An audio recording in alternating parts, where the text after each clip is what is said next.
اللہ تبارک و تعالیٰ نے بے شمار صحیفے اور کتابیں نازل فرمائیں، ان میں چار جو ہیں وہ مشہور ہیں۔ یہ عقیدہ نہیں ہونا چاہیے کہ میرا چار کتابوں پر ایمان ہے، انجیل، زبور اور توریت اور قرآن، نہیں۔ عقیدہ یہ ہونا چاہیے کہ اللہ تبارک و تعالیٰ نے آسمان سے جتنی بھی صحیفے کتابیں نازل کی، میرا سب پر ایمان ہے۔ آمنت باللہ و ملائکتہ و کتبہ و رسلہ، کہ میں ایمان لایا اللہ پر، اس کے سارے فرشتوں پر، سارے نبیوں پر اور ساری کتابوں پر۔ تو نہ تو نبیوں کی تعداد کنفرم ہے اور نہ ہی کتابوں کی تعداد کنفرم ہے۔ 1,24,000 یہ یقینی نہیں ہے، کم و بیش کے ساتھ ہے۔ عقیدہ یہ ہونا چاہیے کہ جتنے نبی اللہ پاک نے بھیجے سب پر ایمان، جتنی کتابیں بھیجی سب پر ایمان، اور جتنے فرشتے ہیں سب پر ایمان ہے۔ اب جتنی بھی کتابیں نازل کی گئیں، کوئی کتاب ایسی نہیں تھی جس کتاب میں حضور کا ذکر نہ ہو، اور جتنے بھی انبیاء کرام دنیا میں آئے، کوئی نبی ایسا نہیں تھا جس نبی نے نبی پاک صلی اللہ علیہ وسلم کی تعریف، آپ کے اوصاف و کمالات نہ بیان کی۔ ہر نبی کے دو ہدف تھے، ایک تو لوگوں کو توحید کی دعوت دینا کہ اللہ پر ایمان لاؤ، اللہ ایک ہے، اس کی عبادت کرو، اور دوسری کس بات کی تبلیغ ہوتی تھی؟ دوسری اس بات کی تبلیغ ہوتی تھی کہ اللہ پاک ایک آخری نبی آئیں گے، اور اگر تم ان کا زمانہ پاؤ تو ان پر ضرور ایمان لانا اور ان کی ضرور اطاعت کرنی ہے۔ ہر نبی اپنی امت سے یہ وعدہ لیتا تھا۔ مفتی اعظم ہند رحمۃ اللہ تعالی کہتے ہیں کہ رسول انہی کا تو مژدہ سنانے آئے ہیں، انہی کے آنے کی خوشیاں منانے آئے ہیں۔ سارے نبی پہلے آئے، کس لیے آئے؟ کہ وہ حضور کے آنے کی خبر دینے کے لیے آئے کہ حضور نے آنا ہے، اللہ پاک کے آخری نبی نے آنا ہے۔ اور پھر جو قرآن نازل ہوا ہے، یہ پورا کا پورا قرآن بھی حضور کی نعت ہے۔ اعلیٰ حضرت فرماتے ہیں کہ اے رضا، خود صاحب قرآن مدح ہے حضور، تجھ سے کب ممکن ہے پھر مدحت رسول اللہ کی؟ قرآن پاک کی کون سی ایسی سورہ مبارکہ ہے جس سورہ مبارکہ میں حضور کا ذکر خیر نہ ہو؟ علماء کرام نے لکھا ہے کہ 7,000 مرتبہ نبی پاک صلی اللہ علیہ وسلم کا ذکر قرآن میں ہوا ہے، 7,000 مرتبہ۔ تبھی شاعر نے کہا کہ دساں کی نے مصطفیٰ دی کیڈی سونی شان آپ دی تعریف وچ سارائی قرآن، آپ دی تعریف وچ سارائی قرآن، پڑھ کے تو ویکھ جیڑا مرضی سی پارا، قسم خدا دی مینوں سب نالوں پیارا۔ تو پورا کا پورا قرآن حضور کی شان و عظمت کو بیان کرتا ہے، اور قرآن میں اس کے ہر حرف میں ایک علوم کا سمندر ہے۔ مولا علی رضی اللہ تعالیٰ عنہ کہتے ہیں اگر میں سورۃ الفاتحہ کی تفسیر لکھنے بیٹھوں تو 70 اونٹ بھر جائیں، 70 اونٹوں پر وہ کتابیں رجسٹر لادے جائیں صرف سورہ فاتحہ کی تفسیر کے اندر۔ سورہ فاتحہ میں آیتیں کتنی ہیں؟ 7 آیتیں ہیں۔ ان 7 آیتوں کی وضاحت کرنا شروع کی جائے، فرما رہے ہیں کہ 70 اونٹ بھر جائیں۔ اور پورے قرآن کا کتنا علوم کا سمندر ہے، اس کے ہر حرف میں کئی معنی ہیں۔ اللہ تبارک و تعالیٰ نے متعدد مقامات پر حضور کی نعت کہی۔ ایک جگہ ارشاد فرمایا کہ وَمَا أَرْسَلْنَاكَ إِلَّا رَحْمَةً لِّلْعَالَمِينَ، محبوب ہم نے آپ کو سارے جہان کے لیے رحمت بنا کر بھیجا۔ اللہ رب العالمین، سارے جہان کا پالنے والا، اور اللہ کے حبیب رحمت للعالمین، سارے جہان پر رحم کرنے والے۔ تو رحمت للعالمین میں حضور صلی اللہ علیہ وسلم کی 4 شانیں ثابت ہوتی ہیں۔ رحمت للعالمین کا ایک مطلب یہ ہوا کہ حضور زندہ ہیں، کیونکہ جو مر جاتا ہے وہ کسی پر رحم نہیں کر سکتا، مری ہوئی چیز تو خود قابل رحم ہوتی ہے، اس نے کیا کسی پر رحم کرنا؟ تو حضور صلی اللہ علیہ وسلم نے سارے جہان پر رحم کرنا ہے، اور قیامت تک کرنا ہے، قیامت میں بھی کرنا ہے۔ تو حضور صلی اللہ علیہ وسلم زندہ ہے، کیونکہ مرا ہوا بندہ کسی پر رحم نہیں کر سکتا۔ اللہ تبارک و تعالیٰ نے ہر نبی کو موت کا ذائقہ اس نے چکھا ہے، لیکن کلو نفس ذائقۃ الموت، ہر جان نے موت کا ذائقہ چکھنا ہے، تو ایک لمحے کے لیے انبیاء کرام موت کا ذائقہ چکھتے ہیں لیکن پھر سے زندہ ہوتے ہیں۔ متعدد احادیث مبارکہ ہیں، حضور صلی اللہ علیہ وسلم نے ارشاد فرمایا الانبیاء احیاء فی قبورہم یصلون، انبیاء کرام اپنی قبروں میں زندہ ہوتے ہیں اور وہ نماز ادا کر رہے ہوتے ہیں۔ نماز ایک ایسی اعلیٰ عبادت ہے کہ ابھی بھی انبیاء کرام اپنی قبروں میں نمازوں کو ادا کر رہے ہیں۔ اس لیے کہا گیا کہ من ترک الصلاۃ متعمدا فقد کفر، کہ جو جان بوجھ کر ایک نماز چھوڑے وہ کافر ہے، یعنی کہ کافروں کی طرح کا ہو گیا۔ اتنا سخت وعید ہے کہ جان بوجھ کر ایک بھی نماز نہیں چھوٹنی چاہیے، اور اتنی اعلیٰ قسم کی عبادت ہے کہ انبیاء دنیا سے پردہ کرنے کے بعد بھی وہ اپنی قبروں میں نمازیں پڑھتے ہیں۔ نبی پاک صلی اللہ علیہ وسلم نے ارشاد فرمایا جب حضور معراج پر جا رہے تھے، فرمایا رأیت موسیٰ یصلی فی قبری، میں نے موسیٰ علیہ السلام کو دیکھا وہ اپنی قبر میں نماز ادا کر رہے تھے۔ موسیٰ علیہ السلام نماز ادا کر رہے تھے۔ نبی کریم صلی اللہ علیہ وسلم نے ارشاد فرمایا کہ ان اللہ حرم علی الارض ان تاکل اجساد الانبیاء فنبی اللہ حج یرزق، فرمایا بے شک زمین پر انبیاء کرام کے جسموں کو کھانا حرام قرار دے دیا گیا۔ فنبی اللہ حی، اللہ کا نبی زندہ ہوتا ہے، یرزق اسے رزق دیا جاتا ہے۔ تو اس چیز پر ایمان لانا ضروری ہے کہ حضور زندہ ہے۔ اعلیٰ حضرت فرماتے تو زندہ ہے واللہ، تو زندہ ہے واللہ، میری چشم عالم سے چھپ جانے والے۔ اگر حضور صلی اللہ علیہ وسلم کو زندہ نہ مانا جائے تو پھر رحمت للعالمین کا معنی ہی کچھ نہیں بنتا۔ تو پہلا معنی یہ بنا کہ نبی پاک صلی اللہ تعالی علیہ وسلم زندہ ہے۔ دوسرا معنی اس کا یہ بنتا ہے کہ حضور سارے جہان کے لیے رحمت للعالمین ہے نا، تو حضور سارے جہان کو دیکھتے ہیں، سارے جہان کا علوم حضور صلی اللہ علیہ وسلم کے پاس ہے۔ نبی کریم صلی اللہ تعالی علیہ وسلم نے ارشاد فرمایا میں اس پوری کائنات کو ایسے دیکھتا ہوں جیسے میں اپنی ہتھیلی کو دیکھتا ہوں۔ دیکھیں نا، اگر آپ نے کسی پر رحم کرنا ہے پہلے آپ کو علم ہوگا تو آپ اس پر رحم کریں گے نا۔ جب آپ کو معلوم ہی نہیں ہے کہ فلاں علاقے میں بھی سیلاب زدگان والے ہیں تو آپ ان کے اوپر رحم کیسے کریں گے؟ آپ کو پتہ چلے گا تو آپ ان کی کچھ مدد کر سکو گے نا۔ تو علم ہونا پہلے ضروری ہے، اس کا جاننا ضروری ہے۔ تو نبی پاک صلی اللہ علیہ وسلم کے پاس سارے جہان کا علوم ہے، حضور پوری کائنات کو دیکھتے ہیں، ہر اپنے امتی کو جانتے ہیں، پہچانتے ہیں، کائنات کا کوئی ذرہ حضور سے پوشیدہ نہیں ہے، اور یہ طاقت اللہ نے اپنے حبیب کو عطا کی ہے کیونکہ اللہ نے رحمت للعالمین بنایا ہے۔ اعلیٰ حضرت فرماتے ہیں سر عرش پر ہے تیری گزر، دل فرش پر ہے تیری نظر، ملکوت و ملک میں کوئی شے نہیں وہ جو تجھ پر آیا نہیں، کہ کائنات کا کون سا ایسا ذرہ ہے جو حضور سے پوشیدہ ہو؟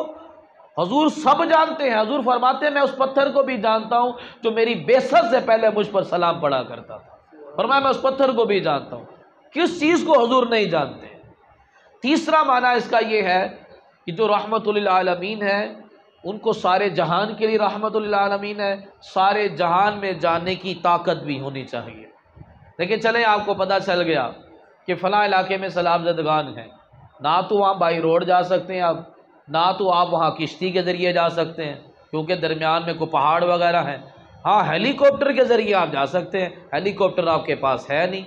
تو جب آپ کو وہاں پہنچنے کی طاقت نہیں ہے، پتہ تو آپ کو چل گیا، وہ میسیج کے ذریعے یا کال کے ذریعے یا کوئی ویڈیوز کے ذریعے آپ کو پتہ تو چل گیا کہ پہاڑ کے اس طرف بھی لوگ مصیبت زدہ ہیں، لیکن آپ کے پاس جانے کی پاور نہیں ہے تو آپ ان پر رحم نہیں کر سکتے۔ تو نبی پاک صلی اللہ علیہ وسلم تو رحمت للعالمین ہیں، تو پوری کائنات میں حضور صلی اللہ علیہ وسلم کو جاننے کی طاقت ہے۔ آپ ابھی بھی مدینہ منورہ میں رہ کر پوری کائنات میں جہاں چاہیں اور ایک وقت میں کئی مقامات پر آپ جلوہ فرما ہو جاتے ہیں۔ حضرت ابن جوزی رحمت اللہ تعالی نے لکھا ہے کہ ابن نعمان کی قسمت جاگ اٹھی، ابن نعمان کو خواب میں حضور کا دیدار ہوا۔ کیا دیکھتے ہیں کہ حضور کہیں تشریف لے جا رہے ہیں۔ ابن نعمان کہتے ہیں میں نے حضور کے ہاتھوں کو بوسہ دیا، میں نے عرض کی یا رسول اللہ کہاں تشریف لے جا رہے ہیں؟ حضور نے فرمایا کہ فلاں علاقے میں میرا امتی رہتا ہے، میں اس سے ملاقات کے لیے جا رہا ہوں۔ تو میں نے عرض کی یا رسول اللہ آپ نبیوں کے سردار ہیں، سارے جہان کے لیے سردار ہیں، آپ کیوں چل کر جا رہے ہیں؟ اس کو چل کر آنا چاہیے آپ کی زیارت کے لیے۔ کہتے ہیں کہ حضور جلال میں آ گئے۔ حضور نے فرمایا ادب کے ساتھ میرا وہ امتی میرا میلاد مناتا ہے، میں اس لیے اس کی ملاقات کے لیے جا رہا ہوں۔ کہتے میں نے اپنے آپ کو سنبھالا اور میں نے عرض کی یا رسول اللہ صلی اللہ علیہ وسلم، جو آپ کا میلاد مناتا ہے آپ اس سے خوش ہوتے ہیں؟ حضور نے فرمایا جو ہم سے خوش ہوتا ہے ہم اس سے خوش ہوتے ہیں۔ اللہ اکبر، یا رسول اللہ، یا علی، زندہ باد، مرحبا مرحبا مرحبا مرحبا، یا رسول یا رسول اللہ۔ سنا ہے آپ ہر عاشق کے گھر تشریف لاتے ہیں، میرے گھر میں بھی ہو جائے چراغاں یا رسول اللہ۔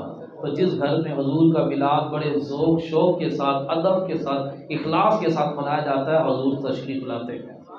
تو رحمت للعالمین کا تیسرا معنی یہ ہوا کہ حضور صلی اللہ علیہ وسلم کو سارے جہان میں جانے کی طاقت ہے۔ چوتھا مطلب یہ ہوا کہ حضور دافع بلا ہیں۔ چلے آپ کو پتہ چل گیا کہ فلاں علاقے میں سیلاب زدگان ہیں، چلو آپ وہاں پر پہنچ بھی گئے، لیکن وہاں جب آپ پہنچے تو وہ لوگ، آپ ان کے لیے راشن لے کر پہنچے تھے، لیکن وہ لوگ تو بیمار پڑے تھے، انہیں تو دوا کی ضرورت تھی، لیکن آپ ڈاکٹر نہیں ہیں، تو آپ ابھی بھی ان پر رحم نہیں کر سکتے۔ رحم کرنے کے لیے ہر طرح کی مصیبت دور کرنے کی پاور ہونی چاہیے۔ تو نبی پاک صلی اللہ علیہ وسلم کو اللہ تبارک و تعالیٰ نے دافع بلا بنایا کہ ہر طرح کی مصیبت دور کرنے کی طاقت حضور صلی اللہ علیہ وسلم ہے۔ تو رحمت للعالمین سے پتہ چلا کہ حضور صلی اللہ علیہ وسلم زندہ ہیں، حضور صلی اللہ علیہ وسلم حاضر و ناظر ہیں، حضور صلی اللہ علیہ وسلم پوری کائنات کا علوم رکھتے ہیں، حضور صلی اللہ علیہ وسلم ہر طرح کی مصیبت کو دور کرنے کی طاقت بھی رکھتے ہیں۔ تو یہ معنی ہوا کہ وما ارسلناک الا رحمۃ للعالمین، کہ ہم نے آپ کو سارے جہان کے لیے رحمت بنا کر بھیجا۔ جن کو سارے جہان کے لیے رحمت بنا کر بھیجا، اس اللہ کے آخری نبی کا اس مہینے میں خصوصیت کے ساتھ میلاد کیا جاتا ہے۔ یہ میلاد ایک محبت کا اظہار ہے، یہ میلاد ایک محبت کی علامت ہے، اور یہ محبت ہی تو مسلمان کی کامیابی ہے۔ ہلاکو خان جب بغداد میں آیا تھا، اس نے مسلمانوں کو قتل کیا اور 4 لاکھ مسلمانوں کے سروں کا مینار بنایا۔ ہلاکو خان کا پلان یہ تھا کہ میں نے پوری دنیا پر حکومت کرنی ہے، مسلمانوں پر بھی حکومت کرنی ہے۔ اور اس قوم کے اوپر کیسے حکومت کی ہے؟ اس نے ایک طالب علم سے پوچھا کہ بتاؤ میں یہاں کیوں آیا ہوں؟ اس دین کے طالب علم نے کہا کہ جب ہم دین سے ہٹ جاتے ہیں، اللہ کی نعمتوں کا شکر ادا نہیں کرتے، اور آپس میں جب ہم جھگڑا کرتے ہیں، اتفاق سے نہیں رہتے، تو اللہ تعالیٰ تم جیسے ظالم ہم پر مسلط کر دیتا ہے۔ ہلاکو خان نے کہا کہ میری یہاں سے جانے کی وجہ کیا بنے گی؟ اس نے کہا کہ جب ہم دین پر واپس پلٹ آئیں گے، اللہ کی نعمتوں کا شکر ادا کریں گے، جب ہم آپس میں اتفاق کے ساتھ رہیں گے تو تم یہاں سے دفع ہو جاؤ گے۔ تو ہلاکو خان کے ذہن میں یہ بات بیٹھ گئی کہ مسلمانوں پر اگر حکومت کرنی ہے تو ان کو دین پر نہ چلنے دیا جائے۔ اگر یہ دین پر چلیں گے تو پوری دنیا پر حکومت کریں گے، اگر یہ دین پر نہیں چلیں گے تو کافر ان کے اوپر حکومت کرے گا۔ ہلاکو خان کی بیٹی نے بزرگ سے کہا کہ تمہارے رب نے تمہیں چھوڑ دیا، ہمارے رب نے ہماری مدد کی اور ہمیں تم پر غلبہ عطا کیا۔ تو بزرگ علیہ رحمہ نے فرمایا کہ جب بکریاں چرانے والا بکریاں چراتا ہے تو 2-4 کتے ساتھ رکھتا ہے، اگر کوئی بکری ریوڑ چھوڑ کر بھاگ جائے نا تو وہ چرہاوا اس بکری پر کتے چھوڑ دیتا ہے جب تک وہ بکری واپس ریوڑ میں نہ آ جائے۔ اسی طرح ہم مسلمان جب اللہ کے دین کو چھوڑ دیتے ہیں، دین کے راستے کو چھوڑ دیتے ہیں، تو اللہ پاک تم جیسے کتے ہم پر چھوڑ دیتا ہے جب تک ہم دین پر واپس نہیں آ جاتے۔ تو جب مسلمان دین سے ہٹتا ہے تو خوںخوار کتے مسلمانوں پر چھوڑ دیے جاتے ہیں جب تک مسلمان پلٹ کر دین کی طرف نہ آ جائے۔ اسی طرح انگریز جب یہاں پر تھا بر صغیر میں 200 سال انہوں نے حکومت کی، ان کا پلان یہ تھا کہ مسلمانوں پر حکومت جاری رکھنی ہے۔ کیسے ان کے اوپر حکومت جاری رہ سکتی ہے؟ اسی صورت میں کہ یہ شریعت پر نہ چلے۔ انہوں نے کیا کیا؟ انہوں نے 2 نمبر مولوی خریدے اور اس طرح کے فتوے جاری کرنا شروع کیے کہ لوگ دین سے ہٹنا شروع ہو جائیں، نبی علیہ السلام کا میلاد نہ منایا جائے، کیونکہ میلاد منانے سے محبت بڑھتی ہے۔ خاموش ہو کر بیٹھو، آپ دونوں آگے ہو جاؤ، ایوب تم بھی آگے جاؤ۔ فرمایا کہ محبت رسول عشق رسول جو ہے جب دل میں آتی ہے تو بندہ شریعت و سنت کا پابند بنتا ہے۔ حضور کا میلاد نہ منایا جائے کہ میلاد مصطفیٰ سے عشق رسول کی شمع روشن ہوتی ہے، محبت رسول بڑھتی ہے۔ تو انہوں نے فتویٰ جاری کر دیا کہ حضور کا میلاد منانا شرک ہے، بدعت ہے۔ اعلیٰ حضرت نے فرمایا کہ رہے گا یوں ہی ان کا چرچا رہے گا، پڑے خاک ہو جائیں جل جانے والے، اور حشر تک ڈالیں گے ہم پیدائش مولا کی دھوم، مثل فارس نجد کے قلعے گراتے جائیں گے، خاک ہو جائیں عدو جل کر مگر ہم تو رضا، دم میں جب تک دم ہے ذکر ان کا مناتے جائیں گے۔ حضور کا میلاد کوئی عام چیز تو نہیں ہے۔ امام جلال الدین سیوطی شافعی رحمۃ اللہ تعالی علیہ اتنے بڑے عالم دین، انہوں نے جاگتی آنکھوں سے 72 مرتبہ حضور کا دیدار کیا، 72 مرتبہ باقاعدہ حضور کے سامنے بیٹھ کر حدیثیں سیکھی ہیں انہوں نے۔ یہ لکھتے ہیں کہ جس گھر میں حضور کا میلاد ہوتا ہے اس گھر کو فرشتے رحمت کے پروں سے ڈھانپ لیتے ہیں، محفل والوں کے لیے فرشتے رحمت کی دعا کرتے ہیں اور جنت کی دعا کرتے ہیں۔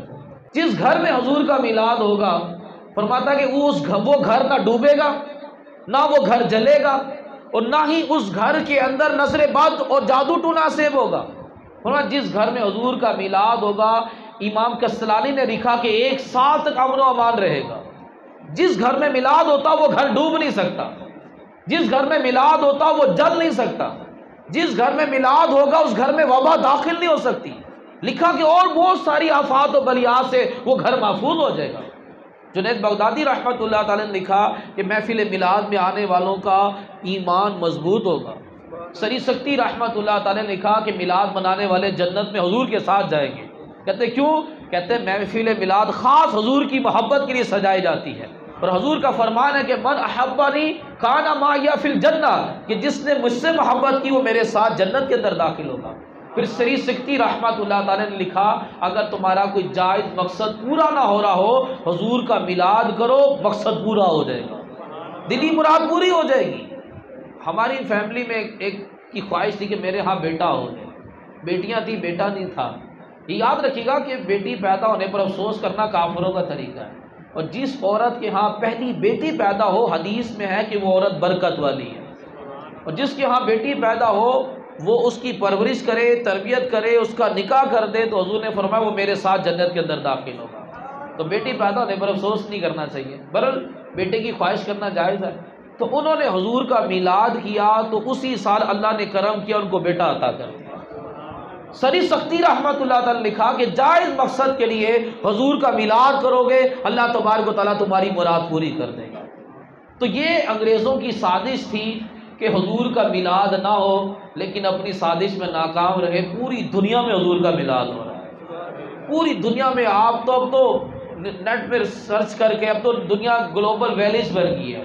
گلوبل ویلیج کا مطلب ہے چھوٹا گاؤں، کسی کے کچن میں بھانڈے کھڑ گئے تو پورے گاؤں والوں کو پتہ چلتا تھا کہ گاؤں میں کے کچن میں بھانڈے کھڑ گئے ہیں۔ تو اب دنیا کا بھی یہی حال ہو گیا ہے، آپ دنیا کا کوئی کونے کی خبر حاصل کرنا کوئی مشکل چیز نہیں ہے۔ اب آپ دیکھ سکتے ہیں کہ پوری دنیا کے اندر سرکار صلی اللہ علیہ وسلم کا میلاد منایا جا رہا ہے، صرف پاکستان کے اندر نہیں، صرف بریلوی ہی نہیں بلکہ جو بھی عاشق رسول مسلمان ہے وہ حضور کا میلاد منا رہا ہے۔ انگریزوں نے ایک فتویٰ مولویوں کے ذریعے لکھوایا، 2 نمبر مولویوں کے ذریعے، کہ چہرے پر داڑھی رکھ لو تو ثواب ہے، نہ رکھو تو کوئی گناہ نہیں۔ تو سیدی اعلیٰ حضرت رحمت اللہ تعالیٰ علیہ نے یہ سارا انگریزوں سے مقابلہ اعلیٰ حضرت قلم کے ذریعے کر رہے تھے۔ آپ نے لکھی کتاب، اس کے اندر 18 قرآنی آیتیں، 72 احادیث مبارکہ اور 60 بزرگان دین کے اقوال سے ثابت کیا کہ چہرے پر داڑھی رکھنا سنت واجبہ ہے، اگر نہیں رکھیں گے تو گناہ گار ہوں گے۔ دلیل کیا دی؟ فرمایا دلیل یہ دی کہ یہ چہرہ اللہ تعالیٰ نے اپنے دست قدرت سے بنایا، اور اللہ کی بنائی ہوئی چیز کو بدلنا حرام ہے۔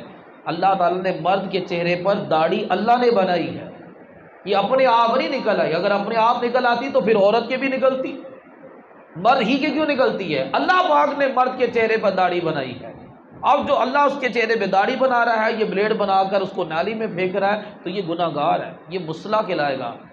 پہلے جب جنگیں ہوتی تھیں تو ان کی فتح کی علامت کیا ہوتی تھی؟ وہ قتل کرنے کے بعد جو لاشیں پڑی ہوتی تھیں ان کا ناک، کان، جسم کی اعضاء کاٹ کر ٹوٹے ٹوٹے کر کر ایک رسے میں پرو کر گلے میں ڈال لیتے تھے، اور پھر بڑی تکبر کے ساتھ اپنے شہر میں داخل ہوتے تھے کہ ہمیں فتح حاصل ہوئی ہے۔ یہ کافروں کا، عرب والوں کا وتیرہ تھا وہ۔ جب نبی کریم صلی اللہ علیہ وسلم نے صحابہ کو بھیجتے تھے جنگ کے لیے تو حضور منع کرتے تھے کہ چہرہ نہیں بگاڑنا، ناک کان ہونٹ وغیرہ یہ چیزیں نہیں کاٹنی. کیوں؟ یہ چہرہ اللہ نے دست قدرت سے بنایا، بھلے کافر کا چہرہ ہے، چہرے کو بگاڑنا ہی حرام ہو گیا. اب جو اللہ کی بنائی ہوئی تخلیق ہے اس کو کوئی بھی بدلے گا تو گناہ گار ہوگا. اللہ تبارک و تعالیٰ نے ایک بندے کو مرد بنایا ہے، وہ اپنے آپ کو عورت کی مشابہت اختیار کرے تو حرام گناہ کا کام ہے. وہ عورتوں کی طرح کان میں بالی پہن لے، ہاتھ میں کڑے پہن لے اور لمبے بال رکھ لے.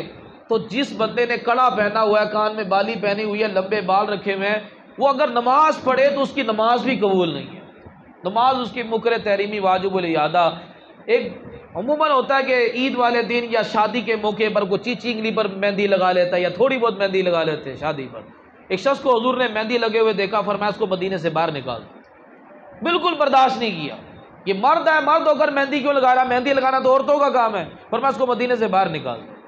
تو عورت اگر مردوں کی مشابہت اختیار کرے تو جنت کی خوشبو بھی نہ پائے. اس لیے علماء نے کہا کہ واش روم میں آپ 2 چپلیں رکھیں، ایک جینٹس کی رکھیں، ایک لیڈیز کی رکھیں. عورت مردوں والی چپل نہیں پہن سکتی، مرد عورتوں والی چپل نہیں پہن سکتا. مرد کا عورت والی چپل پہننا حرام اور عورت کا مردوں والی چپل پہننا حرام ہے. وہ مردوں کی طرح جوگر اور مردوں کی طرح کا لباس اور مردوں کی طرح بالوں کی کٹنگ نہیں کروا سکتی کہ اللہ پاک نے اس کو عورت بنایا ہے، وہ مردوں کی مشابہت اختیار کر رہی ہے. اب اس سے آپ اندازہ لگا لیں کہ ایک مرد معمولی سی عورت کی مشابہت اختیار کرے تو حرام، تو جو ٹرانسجینڈر کی طرح پورا ہی اپنے آپ کو عورت ہی میں تبدیل کر لے اپنے آپ کو، تو یہ کتنا بڑا گناہ کا کام ہوگا. ٹرانسجینڈر کا مطلب یہ ہے کہ ایک مرد نادرا کے آفس جائے گا، وہ کہے گا کہ میرے آئی ڈی کارڈ پہ جو میل لکھا ہوا ہے اس کو کاٹ کر فیمیل کر دو، یعنی کہ مجھے لڑکی والا آئی ڈی کارڈ بنا دو. اب نادرا والے بغیر کسی میڈیکلی رپورٹ کے اس کو لڑکی والا آئی ڈی کارڈ بنا کر دیں گے. اب اس کو لڑکی والا آئی ڈی کارڈ بنا دیا، اب یہ لڑکیوں والے لباس پہن کر اپنے آپ کو عورت کی طرح زندگی گزارے گا. لیڈیز سوئمنگ پول ہوتے ہیں جہاں مرد نہیں جا سکتے لیکن یہ جائے گا، لیڈیز جم ہوتے ہیں جہاں مرد نہیں جا سکتے لیکن یہ جائے گا. اب یہ لیڈیز بن گیا، مرد کے ساتھ شادی کرے گا، حقیقت میں تو یہ مرد ہی ہے. تو مرد کے ساتھ کے جسمانی تعلقات لواطت نہیں ہوئے تو اور کیا ہوئے؟ یعنی کہ سمجھ لو یہ بل یہ پاس ہو رہا ہے کہ یا اللہ سیلاب والا عذاب تو آ گیا لیکن قوم لوط پر جو پتھروں والا عذاب آیا تھا اب وہ عذاب نازل کر. یہ بل وہ عذاب نازل کرنے والی دعوت دی جا رہی ہے. اب لڑکی جا کر نادرا سے مردوں والا آئی ڈی کارڈ بنا لے گی. اب مردوں والا آئی ڈی کارڈ بنا کر کہے گی مجھے جائیداد میں مرد والا حصہ دو. چلو اب دو مرد والا حصہ، اس نے مرد والا آئی ڈی کارڈ بنایا ہوا ہے. تو کتنی اس کے اندر خباثتیں ہیں. ٹرانسجینڈر، بنی اسرائیل میں بھی ایک شخص تھا، نسوحا اس کا نام تھا. اس کی خد و خال جو تھی نا وہ عورت کی طرح کی تھی. اس نے کہا تھوڑا بہت میں عورت کی طرح ملتا جلتا تو ہوں، کیوں نہ اس کا فائدہ اٹھایا جائے. اس نے لڑکیوں والے کپڑے پہن لیے، لمبے بال رکھ لیے، اب پورا وہ لڑکی لگے. تھا تو یہ مرد. اب یہ لڑکیوں والے کپڑے پہن کر لمبے بال رکھ کر یہ لڑکیوں کے حمام میں گھس گیا، جا کر جنسی تسکین اپنی حاصل کرتا تھا. اس نے وہاں پر عورتوں کے مساج کرنا شروع کر دیا. لیکن اندر ایک ضمیر ہوتا ہے جو بندے کو ملامت کرتا ہے کہ میں غلط کر رہا ہوں، میں گناہ کر رہا ہوں. گناہ کیا ہے؟ سب سے بڑا مفتی بندے کے سینے میں ہے. حضور کی بارگاہ میں صحابی نے عرض کی یا رسول اللہ کیسے پتا چلے گا یہ گناہ ہے؟ فرمایا جو کام تیرے دل میں کھٹکے سمجھ لے وہ گناہ ہے. ہر کام کرنے سے پہلے آپ اپنے مفتی سے فتویٰ لے لیں کہ میں کروں کہ نہ کروں. آپ کا جو دل ہے وہ یہ تھوڑا سا کھٹکے گا کہ یار یہ مجھے صحیح نہیں لگ رہا، تو سمجھ لینا کہ وہ غیر شرعی حرام کام ہے. اب اس کا ضمیر اس کو ملامت تو کرتا تھا کہ میں یہ غلط کر رہا ہوں. کئی بار کہتا تھا اب نہیں جاؤں گا حمام، عورتوں کے حمام میں، لیکن پھر چلا جاتا تھا. ایک مرتبہ یہ حمام میں گیا عورتوں کے، وہاں بادشاہ کی شہزادی آئی ہوئی تھی نہانے کے لیے. اب یہ ان کو مساج کرتا تھا. اس نے شہزادی کو مساج کیا. شہزادی کو اس کا مساج بڑا پسند آیا. اتنے میں اعلان ہوا کہ کوئی عورت حمام سے باہر نہیں نکلے گی، شہزادی کا ہار گم گیا ہے، سب کی تلاشی لی جائے گی. اب اس کے پسینے چھوٹ گئے. اگر تلاشی لی گئی تو پتہ چل جائے گا کہ میں تو مرد ہوں، میں تو عورت نہیں ہوں. اور بادشاہ کو پتہ چلا کہ میں نے اس کی بیٹی کو ہاتھ لگایا، بادشاہ تو میری کھال ادھیڑ دے گا.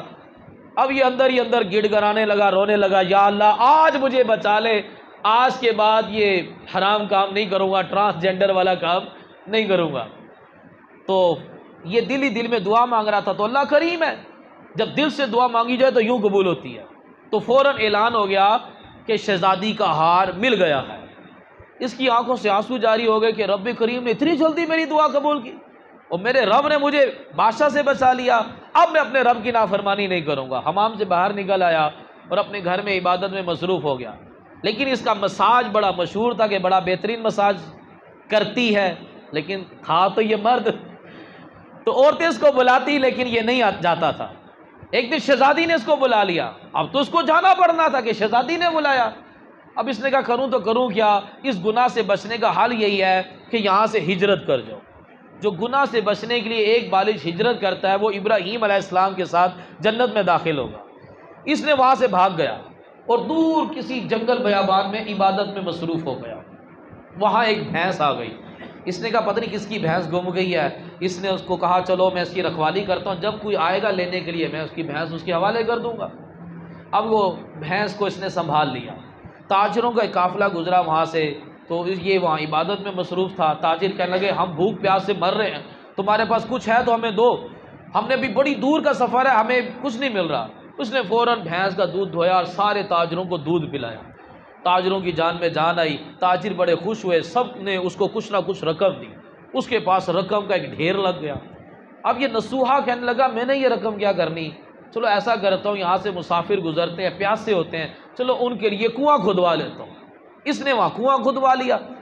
اب جب کنواں کھدوایا تو جہاں پہلے پانی ہوتا تھا تو وہاں پر لوگ بسنا شروع ہو جاتے تھے، لوگ بسنا شروع ہو گئے، پوری آبادی بن گئی، یہ آبادی کا سردار، اور اس کی نیک نامی بڑی مشہور ہو گئی، یہاں تک کہ بادشاہ تک اطلاع چلی گئی۔ بادشاہ نے کہا کہ ہم اس نیک انسان سے ملاقات کے لیے جائیں گے۔ بادشاہ چلا کہ جا کر نصوحہ سے ملاقات کروں، تو راستے میں بادشاہ کا انتقال ہو گیا۔ اب لوگوں نے کہا کہ بادشاہ کیونکہ نصوحہ کی ملاقات کے لیے جا رہا تھا، لہٰذا اب نصوحہ کو بادشاہ بنا دیا جائے۔ اب وہ بادشاہ بن گیا اور اسی شہزادی کے ساتھ اس کا نکاح ہو گیا، اور پورے ملک میں اس نے عدل و انصاف قائم کیا ہوا تھا۔ اتنے میں کچھ عرصے میں ایک شخص آیا، کہنے لگا بادشاہ سلامت، کچھ سال پہلے میری بھینس گم گئی تھی، ابھی تک میری بھینس نہیں ملی، آپ میری مدد کریں۔ تو بادشاہ نے کہا تیری بھینس میرے پاس ہے۔ سپاہیوں سے کہا اس کو بھینس لا کر دو، اور اس بھینس کی وجہ سے میں نے بڑا مال کمایا ہے، جتنا مال پڑا ہے وہ آدھا مال بھی اس کو دے دو۔ اب بھینس لے کر آئے اور صندوق بھرے ہوئے سکوں کے وہ لا کر اس کو دے دیے، لے بھائی اپنی بھینس بھی لے جا اور یہ سارا صندوق بھی تو لے جا۔ تو وہ شخص کہنے لگا بادشاہ سلامت، نہ میں انسان ہوں اور نہ یہ بھینس ہے، میں بھی اللہ کا فرشتہ ہوں، یہ بھی اللہ کا فرشتہ ہے، ہم دونوں آپ کے امتحان کے لیے آئے تھے۔ جب آپ نے توبہ کی تو آپ کا امتحان ہونا تھا کہ آپ توبہ پر قائم رہتے کہ نہیں کہ رہتے۔ آپ نے توبہ پر ثابت قدمی اختیار کی ہے، لہٰذا آپ کو بادشاہت بھی مبارک ہو، آپ کو آخرت بھی مبارک ہو۔ جب بندے کے اندر کوئی برائی پائی جائے اور بندہ وہ برائی چھوڑ دے اور زندگی بھر دوبارہ وہ برائی نہ کرے، اللہ تبارک و تعالیٰ اس پر انعام و اکرام کی بارشیں کر دیتا۔ اب یہ عورت سے ملتا جلتا اس کا جسم تھا، یہ عورت بن کر گناہ کر رہا تھا، لیکن اس نے سچی توبہ کی تو اللہ تبارک و تعالیٰ نے اس کو کتنا بڑا انعام دیا، بادشاہت بھی دی اور اس کی آخرت بھی بہتر ہوگی۔ تو اللہ تبارک و تعالیٰ ہم سب کو عمل کرنے کی توفیق عطا فرمائے۔ میلاد مصطفیٰ کا مطلب یہ ہوتا ہے کہ ہم مسلمان دین مصطفیٰ پر، اطاعت مصطفیٰ پر، حضور صلی اللہ علیہ وسلم کی اتباع کرنے والے بن جائیں، یہ میلاد مصطفیٰ کا مقصد ہے۔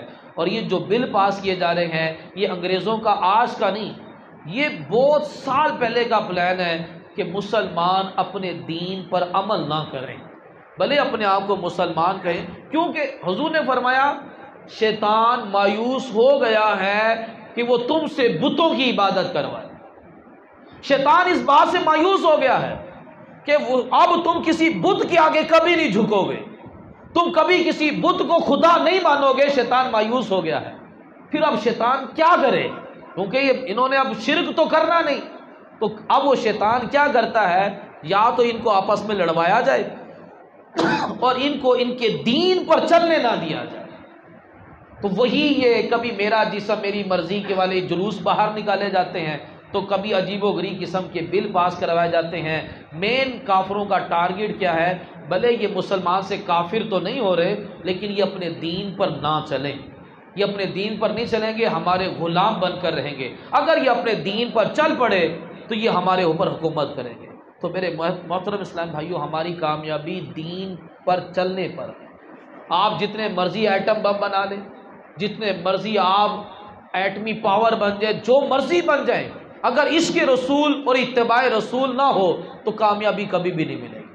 مسلمان کی کامیابی دین میں رکھی گئی ہے، محبت رسول میں رکھی گئی ہے۔ تو اللہ تبارک و تعالی ہمیں اس پر عمل کی توفیق دے دے کہ میلاد مصطفیٰ کا مقصد کیا ہے کہ ہم شریعت و سنت کے پابند بن جائیں۔ تو ہمیں یہ نیت کرنی چاہیے، ہم حضور کا میلاد منا رہے ہیں، میلاد اس طرح سے بھی منایا جا سکتا ہے کہ یا رسول اللہ آج کے بعد میں کبھی نماز قضا نہیں کروں گا، آپ کی ولادت کی خوشی میں اپنے چہرے پر داڑھی سجاؤں گا، آپ کی ولادت باسعادت کی خوشی میں ایک غریب کی بیٹی گھر بیٹھی ہوئی ہے، میں اس کی شادی کا خرچہ اٹھا لوں گا، ایک بندہ بیمار ہے میں اس کا علاج کروا دوں گا، یا رسول اللہ آپ کے نام کی مسجد بنا دوں گا، یا رسول اللہ کسی کا گھر سیلاب میں گر گیا میں اس کا گھر بنوا دوں گا، کوئی بے روزگار ہو گیا اس کو روزگار شروع کروا دوں گا۔